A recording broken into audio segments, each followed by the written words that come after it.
Bismillahirrahmanirrahim. Assalamualaikum warahmatullahi wabarakatuh. Allahumma sholli ala sayyidina Muhammad wa ala sayyidina Muhammad. Alhamdulillah pemirsa, salam jumpa kembali di program Kabar Petang edisi Jumat 28 Oktober 2022 bersama saya Fauzi Ihsan Jabir. Insya Allah dalam beberapa menit ke depan kita akan membaca dan menelaah berita paling menarik hari ini dan tentunya dalam sudut pandang Islam. Inilah Kabar Petang selengkapnya.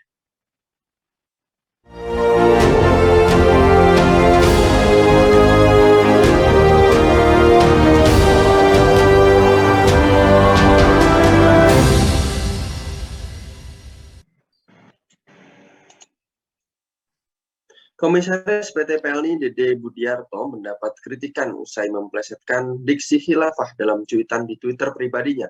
Menurutnya dalam memilih calon presiden, capres tidak boleh asal apalagi yang didukung oleh kelompok radikal. Akibatnya, pernyataan tersebut Dede Budiarto mendapat kecaman dari netizen. Banyak yang menilai perkataannya tidak pantas dalam posisinya sebagai komisaris perusahaan plat merah. Bagaimana hukumnya memplesetkan kata khilafah dengan ditambahi cacian kasar, dan bagaimana menyikapi masifnya para pencela khilafah, dan bagaimana urgensi keberadaan khilafah di tengah umat. Untuk membahasnya, kami terhubung dengan pengamat hukum dan politik, Bung Fakih. Assalamualaikum warahmatullahi wabarakatuh, Bung Fakih. Waalaikumsalam warahmatullahi wabarakatuh, Mas Fauzi. Semoga sehat semuanya. Sehat, Bung Fakih? Alhamdulillah sehat. Alhamdulillah, Bung Fakih. Sebelumnya cuitan Dede Budiarto terkait dengan plesetan dari khilafah ramai dibahas di Twitter. Cuitan itu diunggah Dede saat membahas jangan sembrono memilih calon presiden atau capres. Bagaimana hukumnya memplesetkan kata khilafah dengan ditambah cacian kasar ini, Bung Fakih? Iya, kalau dia bilang tadi jangan sembrono, ya berarti dialah yang sekarang sembrono, ya. Kalau menyatakan khilafah bukan ajaran Islam, bahkan juga banyak juga yang menyatakan tidak ada bentuk baku kekhilafahan. Ini adalah sesat pikir, menurut saya adalah sesat pikir. Dan pernyataan yang sembrono, kalau dia seorang muslim, maka dia bisa jatuh pada murtad. Kalau dia bukan orang muslim, dia orang kafir, kenapa kok dia menyatakan kayak gitu? Berarti dia menantang, ya, atau bisa jadi dia termasuk orang yang Islamofobia. Kalau itu seorang muslim juga aneh lagi gitu ya. Jadi secara gegabah sebagian dari pencela khilafah itu mengatakan bahwa khilafah itu tidak ada dalam Al-Quran, As-Sunnah. Maka tudingan-tudingan itu adalah sebenarnya adalah upaya mengaburkan dan memfitnah ajaran Islam tentang kekhilafahan. Padahal jelas sekali kewajiban menegakkan khilafah itu ditetapkan berdasarkan dalil Al-Quran dan As-Sunnah. Kemudian ada ijma' sahabat. Pertama misalnya dalil Al-Quran. Di dalam Al-Quran itu terdapat ayat yang memerintahkan kaum muslimin untuk taat kepada ulil amri. Di situ Allah menyebutkan ati'ullaha wa ati'ur rasul wa ulil amri minkum. Taatlah kepada Allah, taatlah kepada Rasulullah, dan pemimpin kalian. Maksudnya siapa? Wa ulil amri minkum, yaitu pemimpin yang taat sama Allah dan Rasulnya. Maka kalau ada perintah taat kepada ulil amri, maka berarti perintah juga untuk mewujudkan ulil amri itu. Yang taat kepada Allah dan Rasulnya. Dan itu tidak bisa tidak kecuali dengan tegaknya sistem khilafah dan pemimpinnya disebut dengan khalifah. Dan juga kewajiban-kewajiban menerapkan hukum-hukum Allah Subhanahu wa Ta'ala yang lainnya. Dan itu tidak mungkin tegak tentang hukum sanksi pidana, hukum-hukum syariat Islam yang terkait dengan publik, dan maka itu harus ada institusi negara yang menerapkannya. Dan itu tidak bisa tidak kecuali apa? Sistem khilafah dan khalifah sebagai kepala negaranya. Mereka yang tidak memperlakukan hukum-hukum Allah Subhanahu wa Ta'ala disebut oleh Allah Subhanahu wa Ta'ala sebagai kafir, zalim dan kafir. Kafir, zalim dan fasik. Kita bisa juga baca Quran surat An-Nisa ayat 44, 45, 47. Karena faktanya tanpa khilafah maka sebagaimana saat ini kita lihat hukum-hukum Allah Subhanahu wa taala memang tidak bisa diperlakukan. Imam Al-Qurtubi, seorang ulama besar dari mazhab Maliki, beliau menjelaskan tentang surat Al-Baqarah ayat 30 itu sebagai dalil atas kewajiban mengangkat seorang khalifah. Artinya ayat tersebut merupakan dalil atas kewajiban untuk menegakkan khilafah. Imam Al-Qurtubi dalam tafsirnya Al-Jami'u li Ahkamil Quran, dia mengatakan ayat ini merupakan dalil pokok atau dalil asal mengenai kewajiban mengangkat seorang imam atau khalifah yang wajib didengar dan ditaati untuk menyatukan pendapat serta melaksanakan hukum-hukum Islam. Dan tidak ada perselisihan pendapat tentang kewajiban tersebut di kalangan umat Islam maupun di kalangan ulama, kecuali apa yang diriwayatkan dari Al-A'sam. Ini penjelasan Imam Al-Qurtubi. Bagaimana dengan dalil as-sunnahnya? Di dalam as-sunnah Rasulullah telah mengingatkan kaum muslimin akan kewajiban membaiat seorang khalifah. Maka dengan kata lain, mereka wajib menegakkan khilafah. Dan mereka berdosa besar jika meninggalkan kewajiban ini. Sebagaimana hadis Rasulullah yang diriwayatkan oleh Imam Muslim, "Mamata wa laisa fi unuqihi bai'at mata mitatan jahiliyah." Siapa saja yang mati dalam keadaan tidak ada baiat kepada imam atau khalifah, maka di lehernya, maka ia mati dalam keadaan mati jahiliyah. Berdasarkan hadis di atas, As-Sahih Ad-Dumaiji, dia menyatakan bahwa mengangkat seorang imam atau khalifah itu hukumnya wajib. Kemudian yang ketiga adalah dalil ijma' sahabat. Sebagaimana kita ketahui, tidak lama usai Rasulullah Muhammad wafat, para sahabat berijma bahwa harus ada pengganti beliau di dalam urusan pemerintahan. Yaitu untuk apa? Mengurusi kepentingan umat dan melaksanakan syariah. Karena itulah kemudian mereka berkumpul di Thaqifah Bani Sa'idah. Mereka bermusyawarah dan mereka sepakat untuk memilih Abu Bakar sebagai khalifah pertama.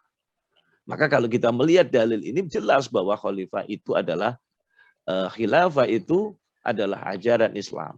Jadi bahasan tentang kewajiban menegakkan khilafah itu sudah masyhur, bahkan telah menjadi kesepakatan ijma' para ulama Ahlus Sunnah.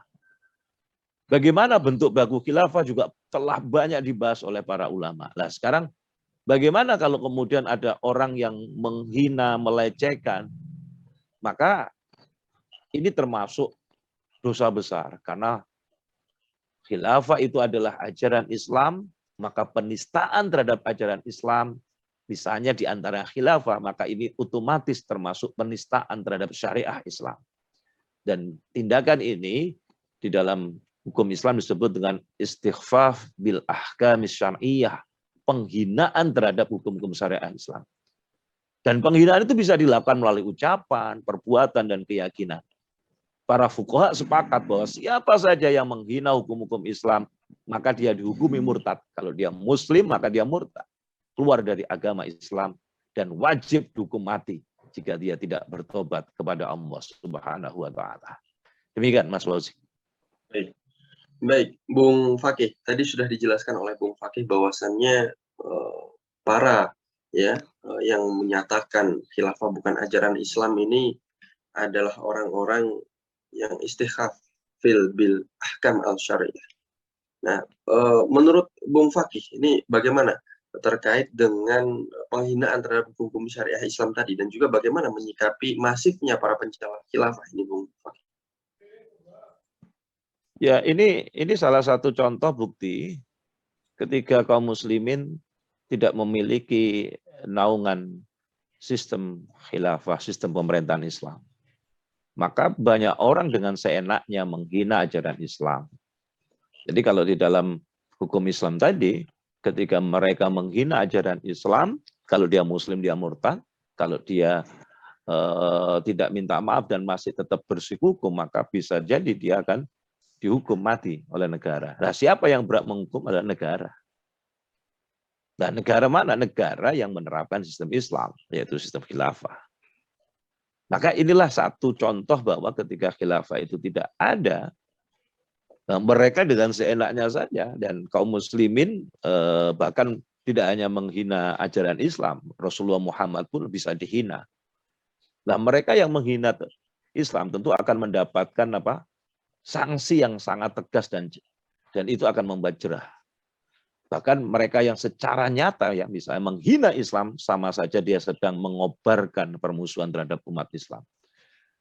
Oleh karena itu sebenarnya yang seharusnya kita lakukan adalah mampu menjaga kemuliaan Islam.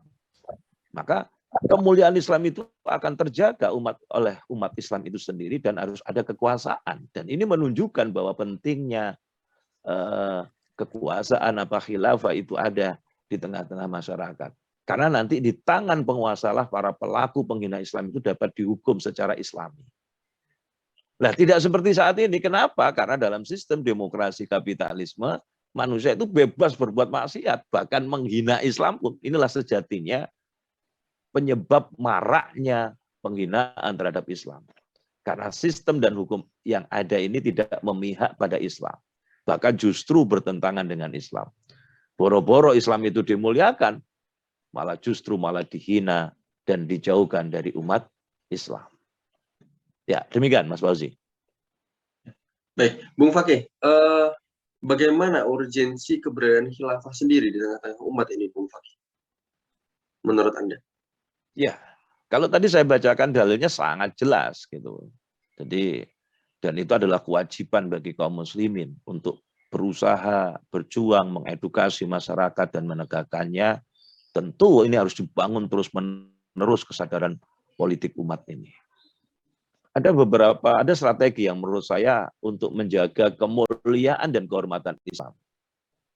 Dan itu dapat dilahirkan, ada 3 pilar sih penerapan hukum Islam itu. Yang pertama, individu, masyarakat, dan negara. Apa yang pertama? Dibangun kesadaran individu akan pentingnya ketakwaan kepada Allah Subhanahu wa Ta'ala. Dibangun kesadaran individu bahwa wajib individu menerapkan hukum Islam dan wajib juga menjaga kemuliaan Islam. Karena konsekuensi keimanan dan ketakwaan sebagai muslim. Jadi seorang muslim selain menjaga kemuliaan dan kehormatan Islam dengan tutur lakunya, selain itu juga harus menunjukkan pembelaannya ketika Islam dihina. Bukan karena Islam itu lemah, sehingga pembelaan muslim pada agamanya itu adalah konsekuensi akidah. Yang kedua adalah masyarakat. Pilar yang kedua adalah masyarakat. Masyarakat sebagai fungsi sosial kontrol. Masyarakat juga harus mencegah kemungkaran. Ya, baik kemungkaran yang berupa dilakukan oleh pelanggaran syariat atau pelecehan terhadap syariat. Apa yang dilakukan umat Islam saat ini hanyalah melakukan aksi demonstrasi, menuntut dihukumnya penghina Islam. Tetapi mereka justru tidak lepas dari sikap persekusi. Yang melakukan itu dipersekusi, dikriminalisasi ketika membela agamanya sendiri. Aneh di negeri yang mayoritas umat Islam. Oleh karena itu, perlu dibangun kesadaran komunal, perlu dibangun wa'yul am, kesadaran umum, sampai pada kesadaran politik, termasuk junnah kaum muslimin yaitu khilafah Islamiyah ini untuk penting diwujudkan karena hanya dengan sistem khilafah ini penghinaan terhadap Islam mampu diadili dan dicegah. Dan yang ketiga adalah apa? Institusi negara. Pilar yang ketiga negara. Negara yang menerapkan hukum Islam secara kafah ini akan memberikan efek jerah dan akan menegakkan keadilan Islam bagi para pelaku penistaan Islam. Dimanapun mereka berada, kapanpun mereka berada, maka khilafah Islamiyah akan mengejar mereka, para penghina Islam. Akan membuat perhitungan kepada para penista Islam itu. Karena yang dimaksud dalam hadis itu adalah khilafah ala minhaj nubuwah. Jadi khilafah yang sejalan dengan midat kenabian. Maka kalau kemudian umat Islam, kalau ada umat Islam menolak khilafah, berarti itu sama artinya dia menolak Rasulullah Muhammad SAW. Maka hati-hati, ini bisa jadi murtad karena khilafah itu adalah ajaran Islam. Demikian Mas Fauzi, 3 pilar kalau kita bagaimana kita menjaga kemuliaan dan kehormatan Islam dan pentingnya penegakan khilafah Islam. Baik, terima kasih Bung Fakih atas kesempatannya. Ya. Terima kasih juga kepada para pemirsa sudah menyaksikan program Khilafah News. Ya. Semoga Anda semua mendapatkan banyak sekali manfaat dari program kami. Sampai bertemu kembali di waktu yang sama, di jam yang sama. Dan jangan lupa subscribe, like, dan juga share sebanyak-banyaknya konten kami agar menjadi amal jariah bagi Anda semua. Akhirnya, saya Fauzi Sanjabir bersama kru yang bertugas mohon undur diri. Wassalamualaikum warahmatullahi wabarakatuh.